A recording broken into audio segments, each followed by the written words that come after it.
I'm having a little bit of deja vu because it was almost to the day 30 years ago that I first spoke to the Twin Cities Trout Unlimited chapter. I'll move back into the shot.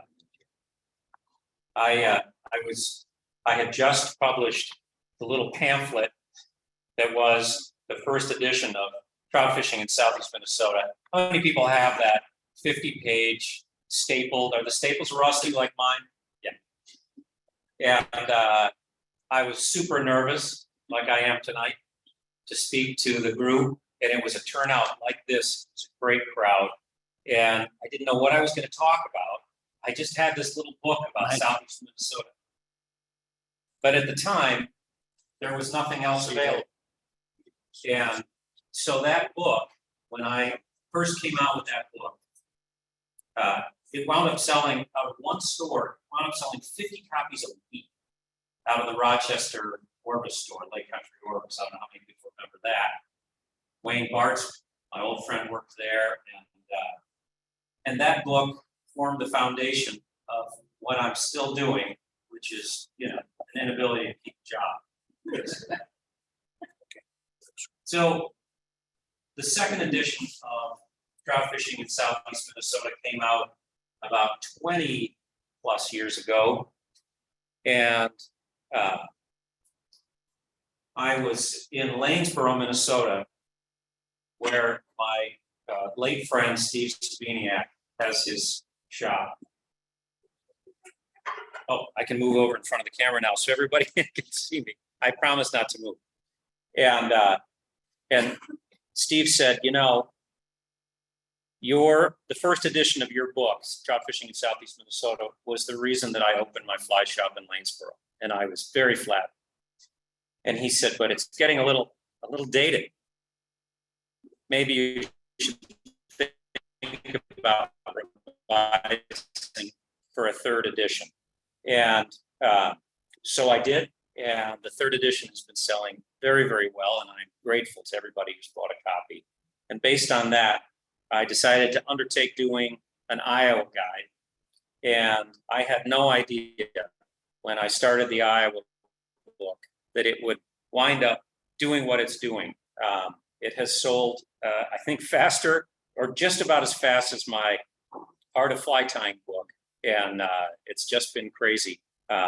So I'm going to talk a little bit about the Iowa driftless tonight. How many people have fished Iowa? A lot of you have not. I can't see the hands at home, but there are an awful lot of people that I run into all the time who think that the Iowa driftless or the driftless area ends at the Iowa border, and it does not. I'm going to fire up see if I can get this to work. I got it. Perfect.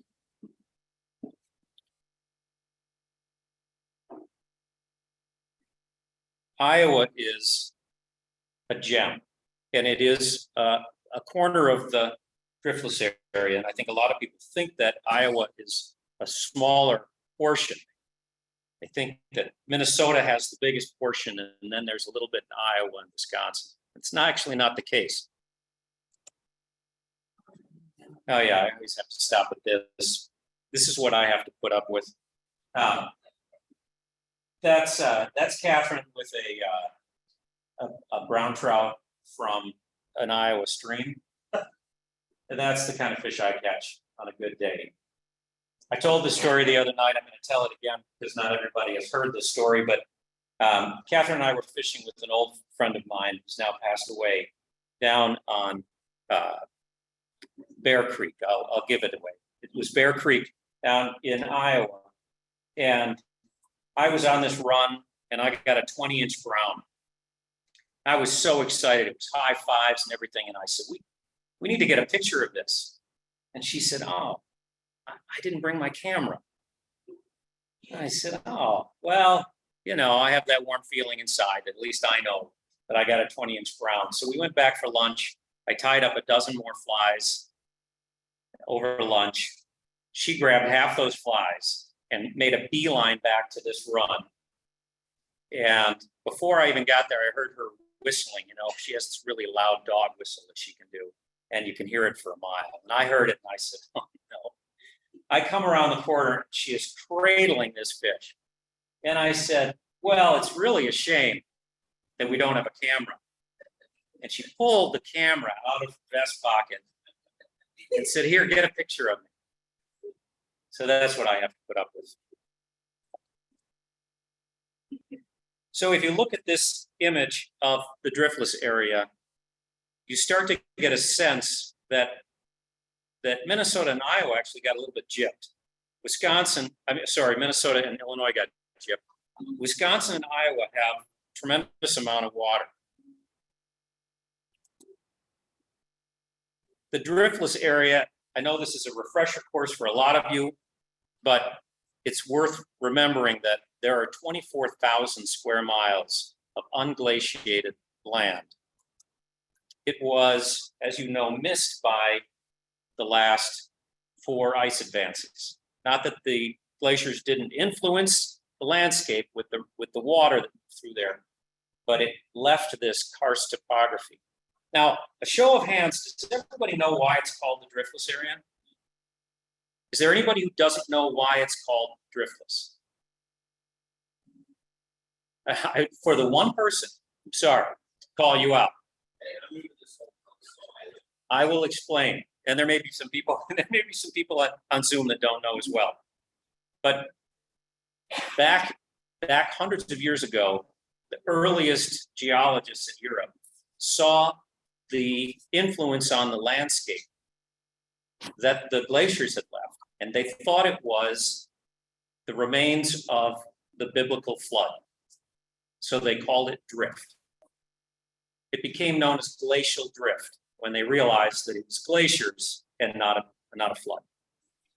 And so in the Midwest, this island of karst topography, the high limestone bluffs and the cold rushing streams, was untouched by those glaciers. At least it was unplowed. And so it got the name driftless. And that's why it's called the driftless area. As I said, it's characterized by the karst topography, which is the cold rushing streams, lots of caves. It is just the right environment, the right alkaline level of the streams to support the water comes out of the ground at 52, 55 degrees. It's perfect for trout. And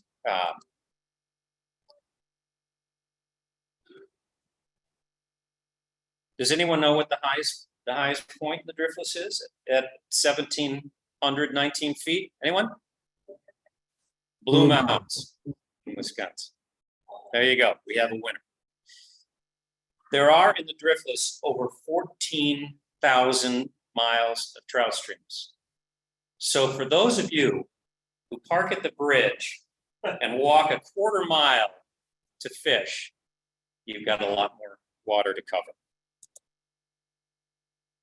And as I said in the video, it is the highest concentration of spring creeks in the world.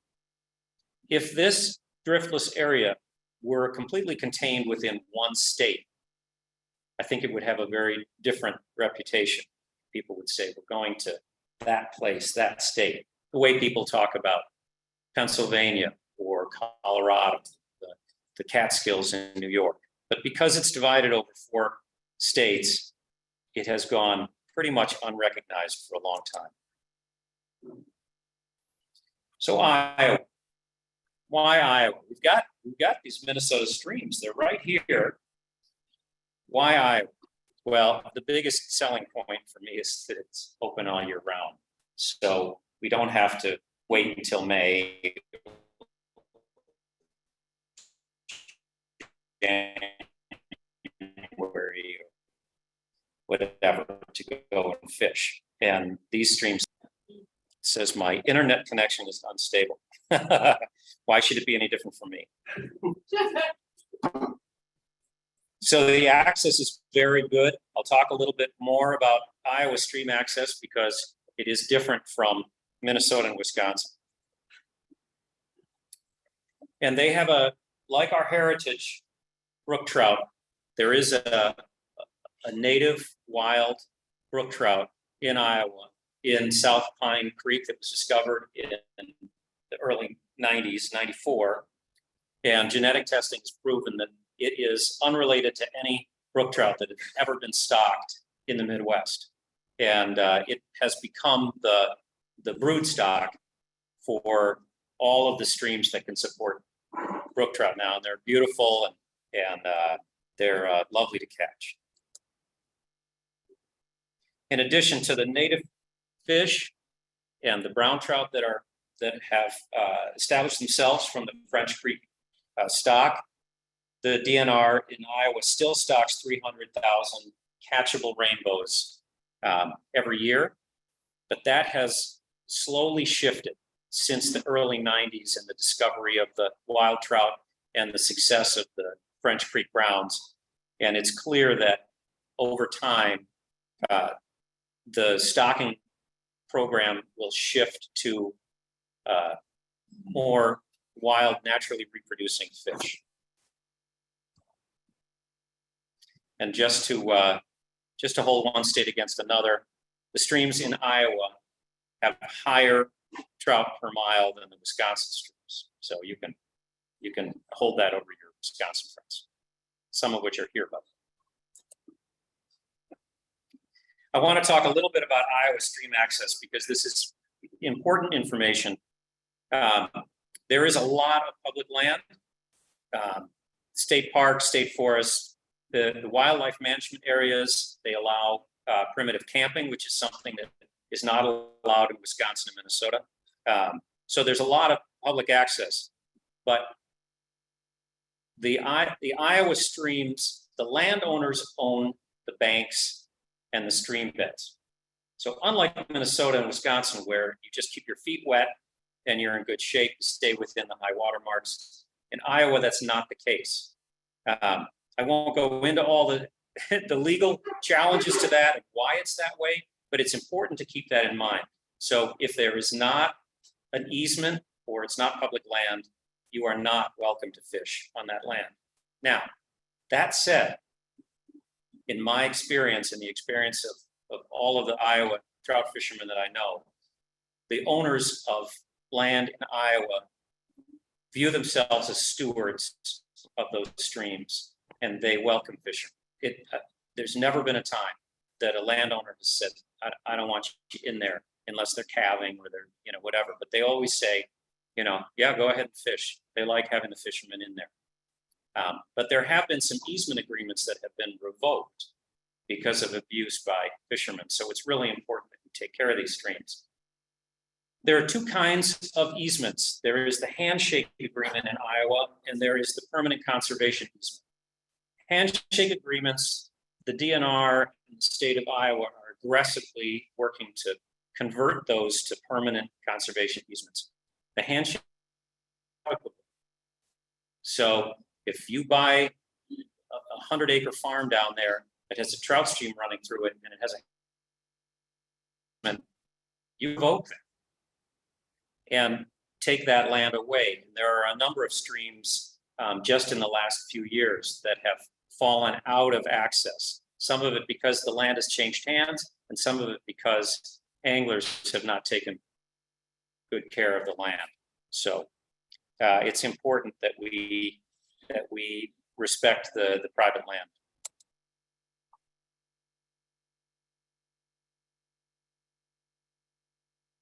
Some of you who will recognize these names, in particular, North and South gets a tremendous amount of pressure, very popular. Waterloo Creek and French Creek, Bloody Run, which is currently going through a battle over a cattle feedlot that has gone in the headwaters. These are really the most popular. It's the destination where both Iowans, the Chicago crowd, Minnesotans, Wisconsins, people head for this. It's the lesser known gems that I think are so important. And I have to say, as an aside, that when I did my first book on trout fishing in Southeast Minnesota, I got a lot of blowback initially from people who loved those streams, and they said, you're ruining it. You're sending all these people to our favorite streams, and you're wrecking it. But what people discovered was that by having that little book, that first edition, it spread the anglers around. So not everybody was heading for the Slab Bridge and Loman's Pasture on Trout Run. They were starting to recognize that there were other streams in southeastern Minnesota that were just as good or maybe better and completely unfished. And so these are the lesser known gems. And I have them here. You can take a screenshot of this. But these are some really special streams. South Pine Creek, as I said, is where the native brook trout comes from. It's tough getting in there. It's about 1.25 mile hike in. And it's very, very carefully managed. It's catch and release only. But these are some real treasures and some great destinations.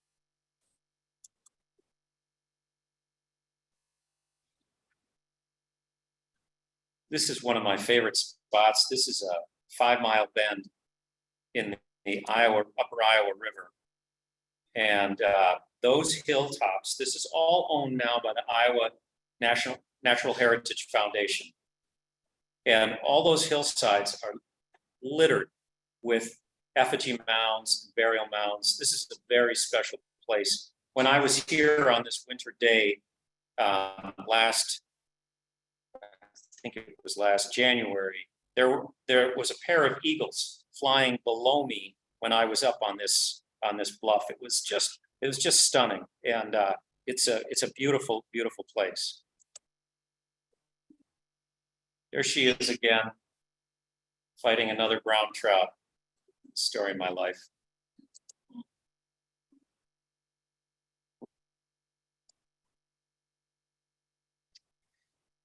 This is the Black Hawk Bridge at Lansing. It's the road. If you cross that bridge, you head up into the Driftless of Wisconsin. Some great streams over there. I have some these boxes on the right-hand side of the screen, so you can't quite see it. But behind me, behind the box I'm in, is the Iowa. It's the Driftless Area Visitors Center in Lansing. Has anyone ever been there? Oh my gosh, it's a beautiful facility with a great view of the river. And if you're down that way and you're fishing either side of the river here, make a point of stopping in Lansing to visit the Driftless Area Visitors Center. They've done a spectacular job at that facility.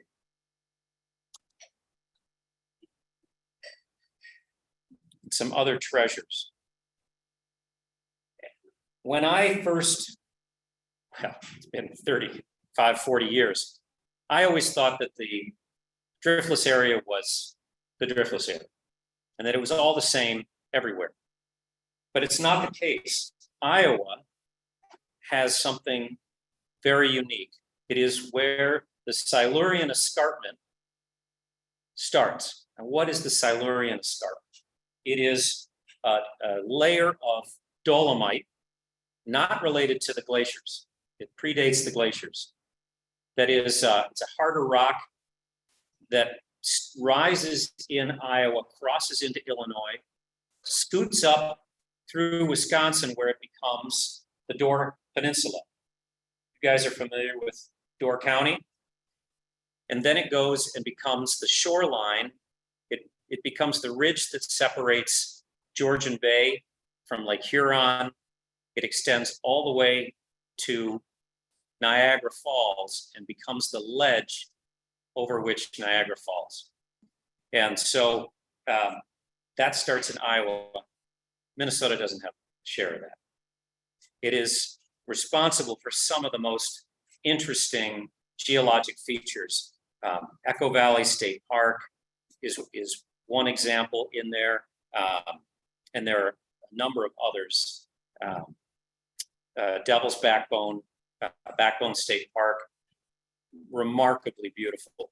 And it is the result of this Silurian escarpment, or the Niagara escarpment, as it's known. So a little bit of shameless self-promotion. And again, there's Catherine with that big fish.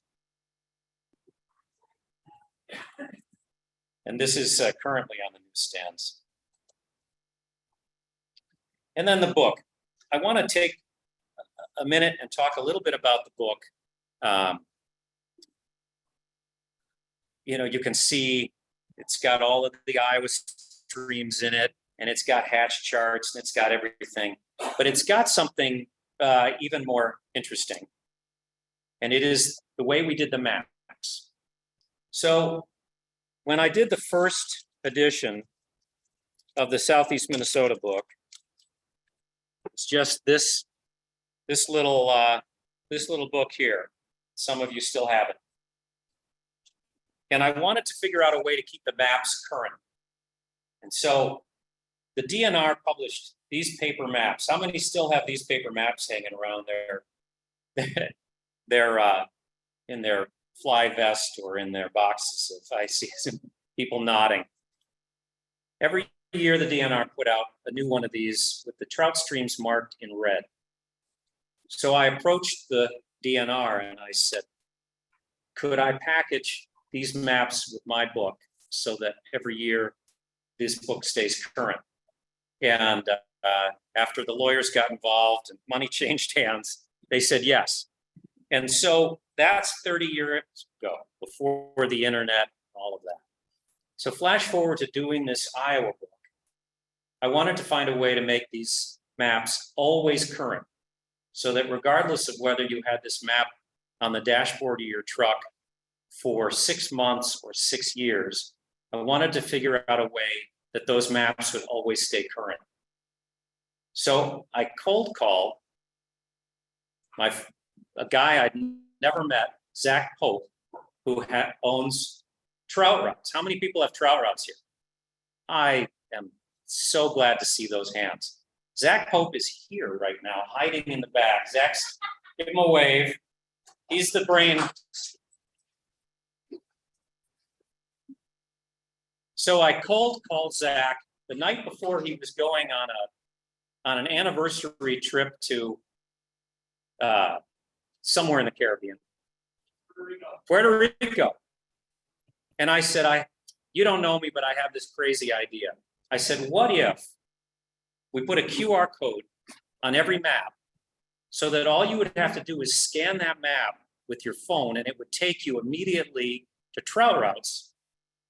It would show you access, parking, regulations, fish species, all kinds of up-to-the-minute, up-to-date information.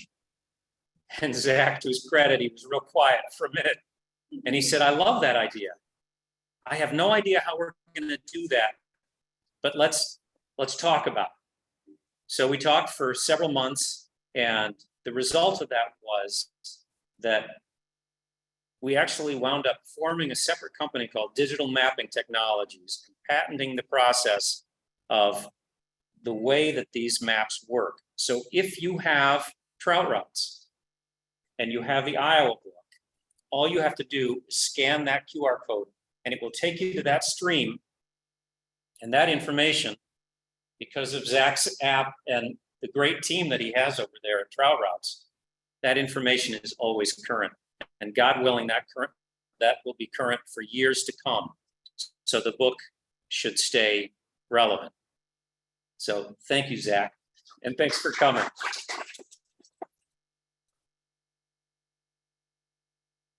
So by scanning the QR code, you get turn-by-turn directions from wherever you are. So you want to go to French Creek. You scan the QR code. It tells you through maps how to get there and will navigate you there. It tells you access, easements, parking, regulations. It's all the information that will stay current with the book.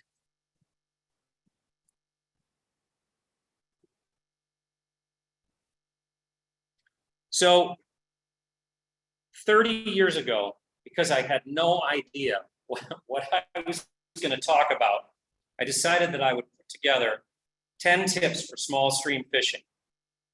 And so now, almost 30 years exactly to the day. I will run through it again. I know that those of you who were here 30 years ago probably remember, but I'm going to run through it anyway. Approach with care. We all know that. You stay low. The trout's field of vision, they see way better than we do. And they will see you coming. They will hear your footsteps coming. So here's Catherine again, showing us how to approach carefully. Blend in. I'm a huge advocate for wearing earth tones, greens, trying to match season. There are, however, exceptions. This is my daughter, Caroline, and that is a rainbow trout in a brown trout stream, and I'm convinced that it allowed itself to be caught out of professional courtesy because it matches her outfit. Seek the shade. On sunny days, the trout will be in the shade. It gives them cover. It makes it easier to, less easy for the birds to see them. And so fish the shade when you can. And if you can't approach in the shade, approach with the sun at your back. Stay off the beaten path. So many of us are slaves to the paths, the worn paths. Park at a certain spot. We have our favorite spot. We follow the trail. But the trout know that too. They get used to the fishermen. And so try the other side of the stream. Try a different approach. Stay off the trails. Here, Catherine is on deep in the grass and probably fishing me. Your habits. So if you always fish, you get off work, you drive to the slab bridge, and you fish until it gets too dark to see your hand in front of your face. Try fishing first thing in the morning. Go there at a different time. Tell your boss you're going to be a little bit late, but change up your habits, and you may find a whole different experience. Isaac Walton was right. Fish fine and far off. Use the longest, thinnest leader you can. I fish a lot of nymphs, so I use fluorocarbon, which makes it a little less visible to the fish. But if you're fishing dry flies, 6X tippet or 7X tippet will always catch more fish than 5X tippet. What I did for years was I would get the 9-foot 5X tapered leader from Orvis or wherever, and I would cut off the last 18 inches, and then I would build a thinner leader onto that, and it makes all the difference. Try terrestrials all year long. This young lady is having success fishing a beetle.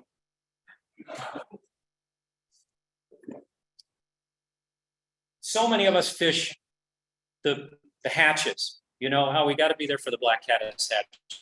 We've got to be there when the hen offer. We've got to be there for the, you name it, right? But ants and beetles are on the water all year long. So fish a beetle in winter and you'll be amazed. The terrestrials are there all year long.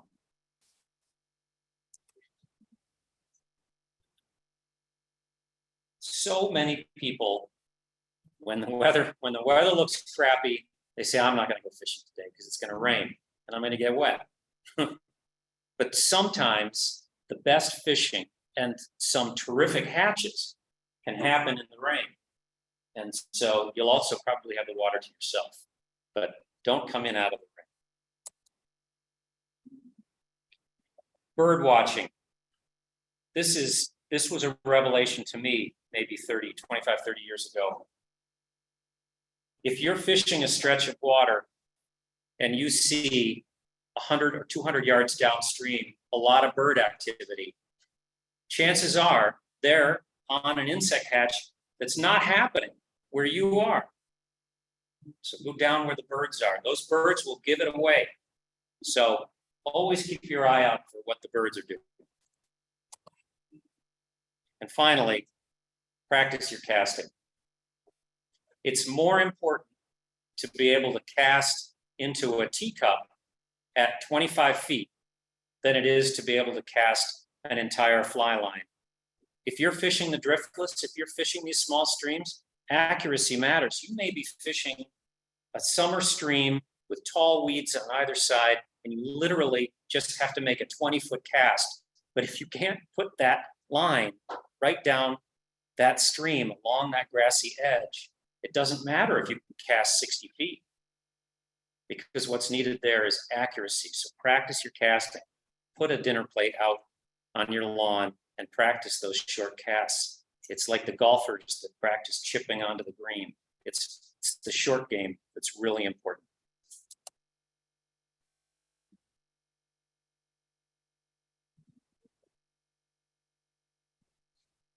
By the way, this shot is, my drone was literally over the Iowa-Minnesota border. If you know where Waterloo Creek turns to Bee Creek at the state line, where that old house is that has the state line running right through the middle of it, how many people have seen that? We had there was a guy, Merlin Magnuson, who worked for Bentley's Outfitters years ago. May he rest in peace. Great guy. He grew up in that house. And it was that way because the one side was dry and the other side they could sell booze. And so the state line went right to it. So that's where this shot is taken. So thank you very much for having me tonight. I'd be happy to answer questions, and afterwards I will also be happy to sign some books. So you can shout out, people here can shout out questions, and then online, I think someone is monitoring the. I'm getting nodding. But thank you very much for inviting me tonight.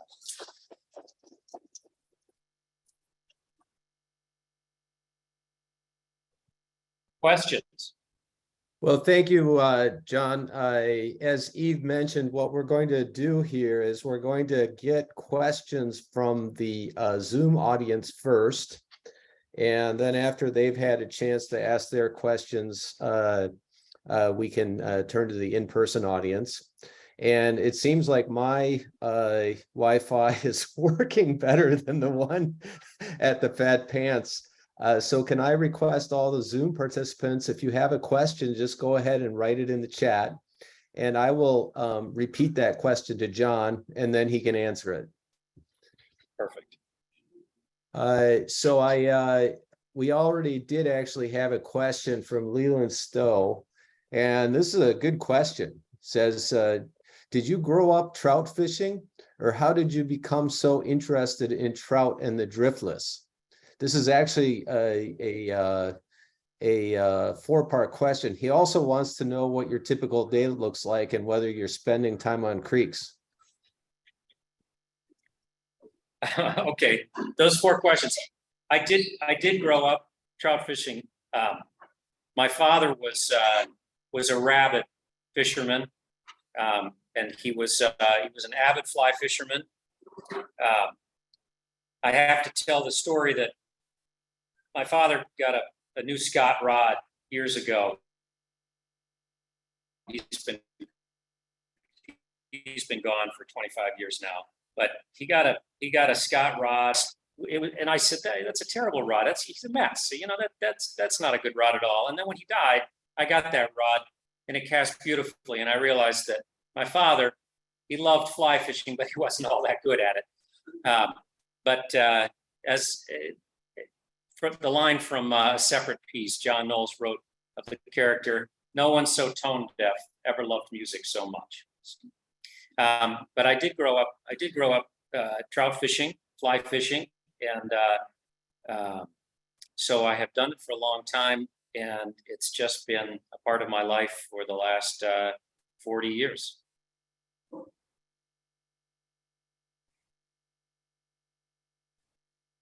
Okay, thank you, John. I'm not seeing any other questions right now from the Zoom audience. Some more may come in, but why don't you go ahead and take some questions from the in-person audience? And John, if you don't mind, once you hear their question, could you please repeat the question into the microphone so our Zoom folks can hear? Absolutely. Did I see a couple of hands here? Yeah, Sally. Yeah, so my question would be on the handshake easement.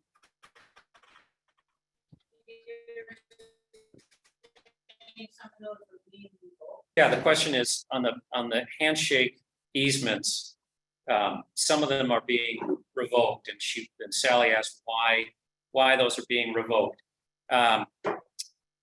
There's a really good example of one. Of course, I'm blanking on the name of the stream at this moment, but it was a very popular spot. But the land was acquired by a wealthy individual who built a beautiful compound in there, and because it was not a permanent easement, he closed it off and turned it into his own private fishery. And I've never approached him to ask if I can fish there, so I don't know if he actively keeps people out, but that's the reason that stream went away. There's a stretch on Coldwater Creek, which is close to the Minnesota border, an amazing stream. Coldwater comes out of the ground from a cave, full blown. It's a remarkable story. The story is in the book. But there's a stretch of Coldwater Creek that used to be open to public fishing through a handshake agreement. And because the anglers did not respect the land and the landowners, they revoked it, and they put up a sign that says, "We've taken this away because of the way you left the stream." So those are the two ends of the extreme. But for the most part, those handshake agreements are slowly being converted over to permanent easements.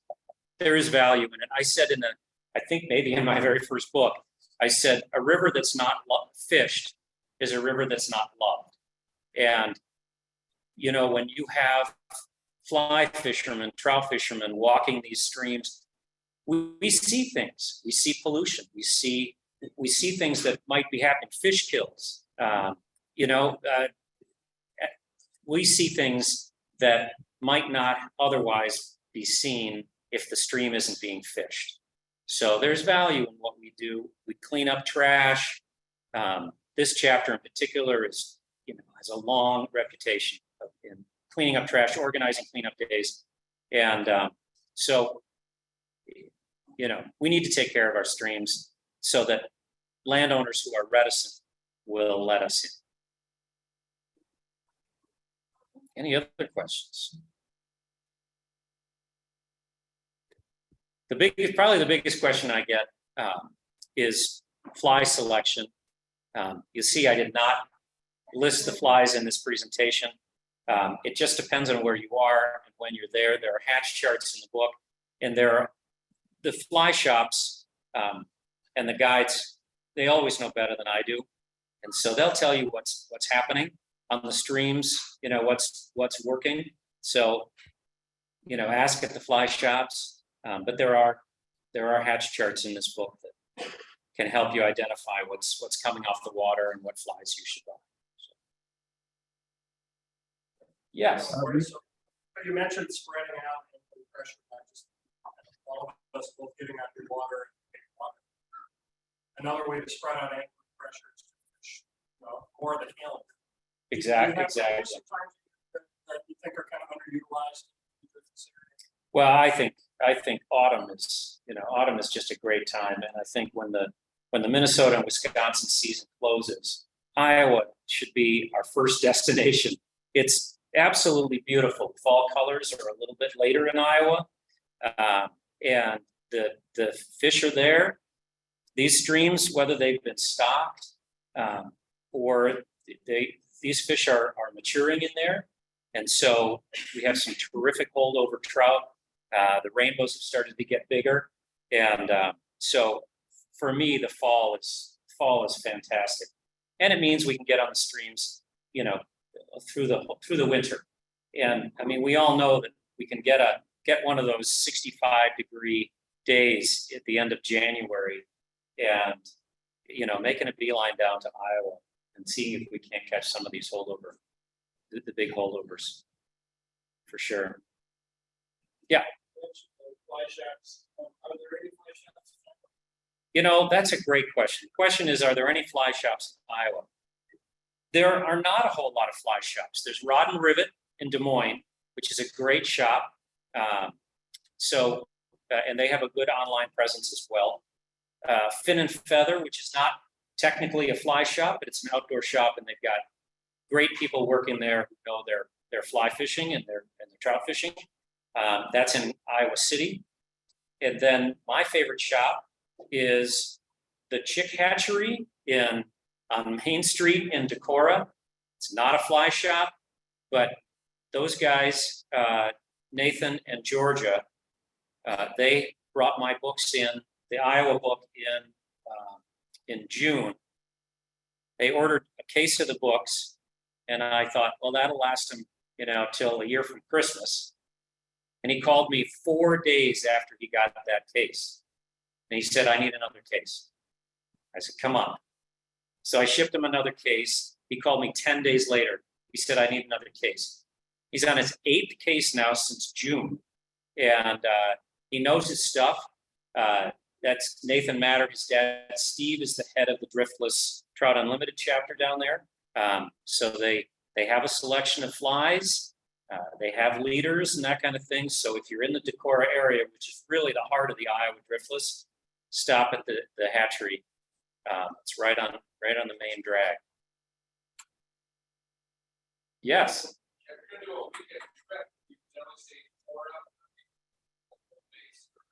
Yeah, the question is, if you're making a weekend trip or just a few day trip, is Decorah the best place to stay? Decorah it really is the heart of the Driftless. There are 4 good trout streams right in Decorah, and then all around Decorah there are some terrific streams. But you can stay. There's lots of interesting places. If you're up by Highlandville, there are some great cabins. There are a lot of Airbnbs down there now. Everything from old schoolhouses to barns to houses, cabins. So you can stay right in Decorah. You can stay at the Hotel Winnesheek, which is really nice. But there's lots of bed and breakfasts and a lot of Airbnbs all around there. But Decorah it's a nice place to start for sure. Yes. Hi, Carl. How are you? I haven't seen you in a long, long time. Yeah, absolutely. First of all, I just want to say thank you for providing this great resource. And it's going to be invaluable. My question is, how much time do you put in circling effort gathering? Okay, so the question from my friend Carl is, how long does it take me to do one of these books? I will tell you the story. It varies. This book, the original book, was originally contracted to be done by somebody else, somebody pretty well known. And I waited for a year for the manuscript, and I had pre-sold the book. I had customers ready for it, and the manuscript never came. So I sat down at Thanksgiving and I wrote until Christmas and put this book together in 1 month. With the Iowa book, this was a book that I had really been working on for probably 3 years. And so there was a lot of information that I needed to double check. So that book probably took a total of about 3 years. Notes, traveling, fishing, and learning more about the Iowa. Although I will say that Catherine and I probably spent more time fishing in Iowa than in Minnesota over the last decade and a half. We just love the Iowa Driftless. But it depends. Some books go quicker than others. Yes. The question is, how much of the upper Iowa is trout stream? I don't have the exact miles off the top of my head, but I will tell you that the upper Iowa is one of those trout streams that the locals do not want me to tell you about, because there is the perception that the upper Iowa is a big canoe river. And the fact of the matter is that there are miles and miles of terrific trout fishing in the upper Iowa. And I talk about it in the book. The mouths of some of these streams where they meet the upper Iowa are also fantastic. I won't give away any secrets, but I have a friend who took the largest fish of his life out of the upper Iowa at the mouth of an unnamed stream. So the upper Iowa is a fantastic resource. I will tell you that into some of the private land issues, and there's been some battles over whether you can get out of your canoe and walk and that kind of thing, because the stream bed is private. But there are plenty of places on the upper Iowa where you can fish, and it's a gem as well, for sure. Anybody else? Sure. Is it wadeable, the upper Iowa? It is wadeable. Yes, far enough up, it's definitely wadeable. We have It's a bunch, beautiful. yeah. I'm sorry, when you're ready, we have a bunch more online questions. All right, fire away. Okay, let's see. I need to find where we started. Okay, here we go. This is from Brent Porter. What is your favorite town to visit in that region? Oh boy, that's a great question. I love the river towns. I like McGregor and Lansing and Harper's Ferry, and some of these little river towns. But you know, I'm a river rat from way back. Catherine and I have a liveaboard sailboat on the Mississippi, so you know, I'm partial to the big river. I love the little river towns, but I have to say that Decorah is a really great. It's just like the right size city. It's got the right vibe. But there are so many. Oh my gosh, there's so many little towns. Monona is fascinating. There's a lot of interesting history. Monona has an old railroad that used to run through there, and there's a Frank Lloyd Wright house. So there's a lot of exploring to do. So shamelessly get a copy of the book and follow all of the roads. So the next question just fits into that perfectly. It's from Lee Stowe again. He wants to know if writing about fishing is effectively your full-time quote unquote job. I think it is, isn't it? Catherine's nodding as well. I mean, it's writing about fishing is my full-time job, which only proves what my father used to say, that I was unable to hold a job. But yeah, I remember years ago when I was working on one of my books for another publisher, I had to rent a cabin in West Yellowstone, Montana, and I was based there, and we were filming. So we were shooting all of these pictures, but we weren't actually fishing. And I tell you, it was it was miserable, because here I was doing fishing, making these books, but not actually fishing. So we would sneak off and fish our brains out for a few hours a day, and then we would go back to working on the book. Sounds like a tough job. Here's a question. Yeah. Somebody has to do it. Yeah, exactly. Somebody has to do it. Here's a question from Barton Winter. How do you see the direction of trout fishing and management in Iowa? Is there momentum for more land acquisition? And are the farmers interested in more controlled farming practices? I think the answer to all of those questions, or all the parts of that question, yes. There are a number of organizations, whether it's the Coldwater Conservancy or the the Iowa Natural Heritage Foundation, Trout Unlimited, the DNR, and the Nature Conservancy, all of these groups are working very hard to acquire easements, land, conservation easements.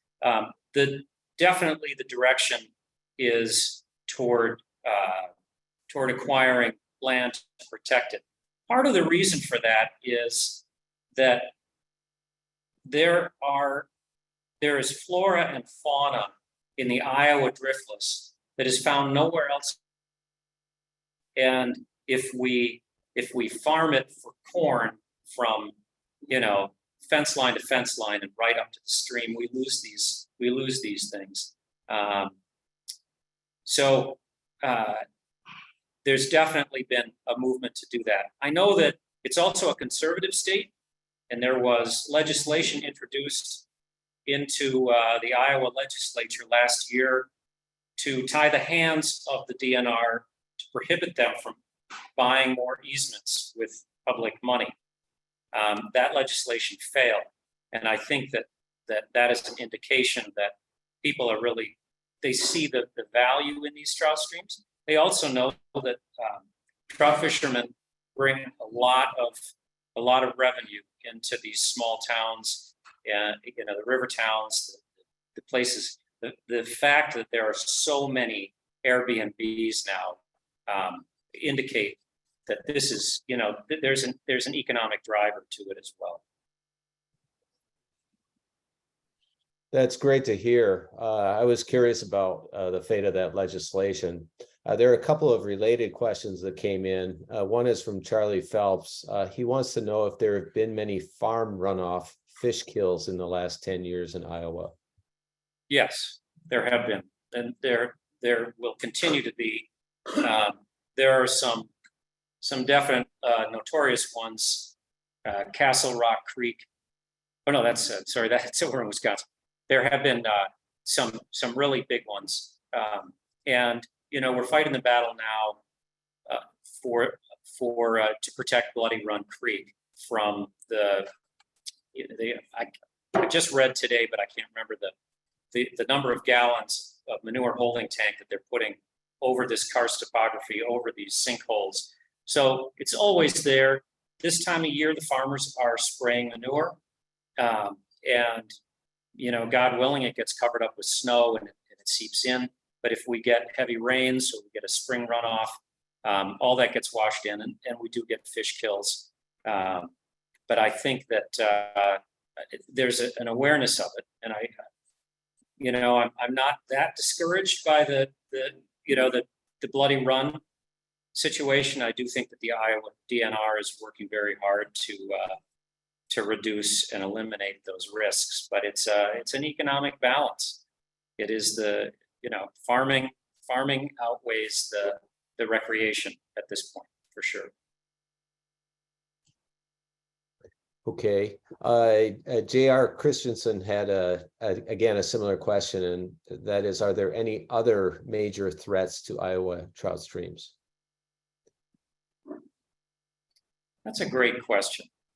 I think probably, in addition to the agricultural threats, I think development. I think as these streams convert over, as some of these farms become retirement properties for the wealthier, that they're buying these big tracts of land, you have some development, or if they're turned into neighborhoods. And we see that throughout the driftless. It's not just Iowa. We see it in Minnesota. We see it in Wisconsin for sure, that these beautiful valleys attract people like us who want to have a home nearby, a retirement home on the banks of these streams. And that's a threat. It's it's a balance. There's an old joke from out west, the difference between a developer and a conservationist. A developer is someone who wants a cabin in the mountains, and a conservationist is someone who already has one. So, there are always threats to these streams, but they're doing a good job taking care of them so far. Okay, that's great to hear. A question from Mary Lily. I'm sure you're going to hate this question, John. The question is your book available in any Twin Cities metro stores or fly shops? Is the book available? Yes. The book is available at Mend and Orvis. It's stacked high in all of the fly shops. And on because I do want to I want to support these local fly shops. But if you don't live near one of those fly shops, you can get it at troutrunpress.com. You can pick up a copy there.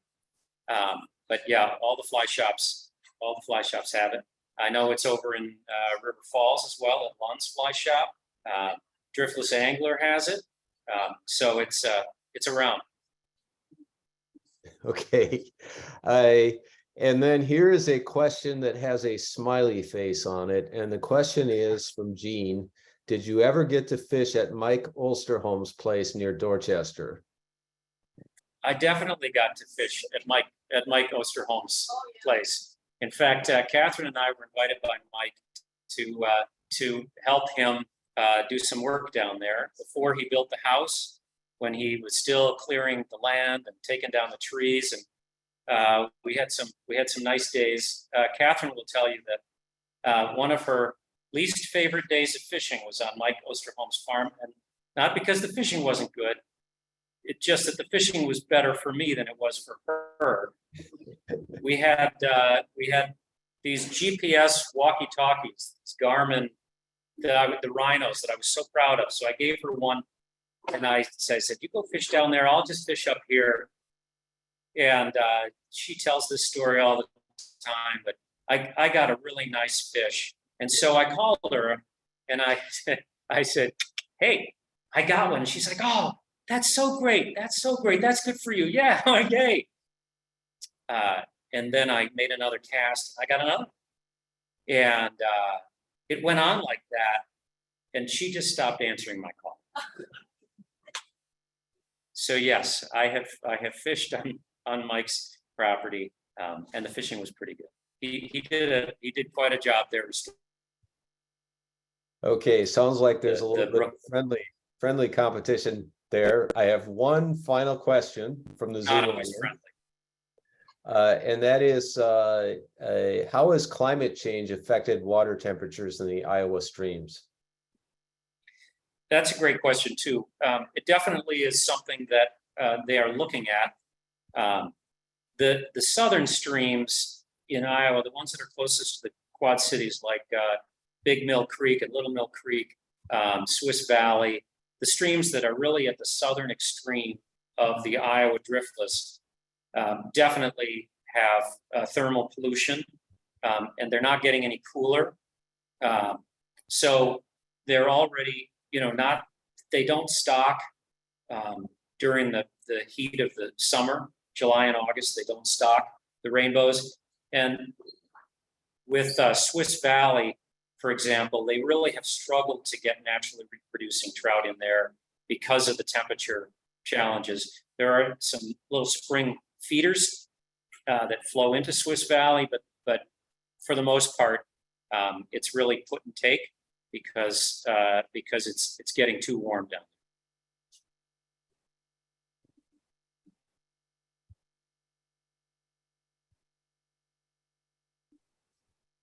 Okay, well, thank you, John, from the Zoom Nation. If the in-person folks have any other questions, I guess we'll turn it over to them and let Eve wrap things up. Any other questions here? I just have to say that the two things I really don't like. I really don't like PowerPoint. So thank you for putting up with my lame PowerPoint. And Zoom, because of this has been our reality for almost 3 years now. Zoom to me is like riding a bike and not being able to coast. You're sort of always on. You have to look at the little light, and so I apologize that I don't think I've done a very good job of talking to the Zoom crowd.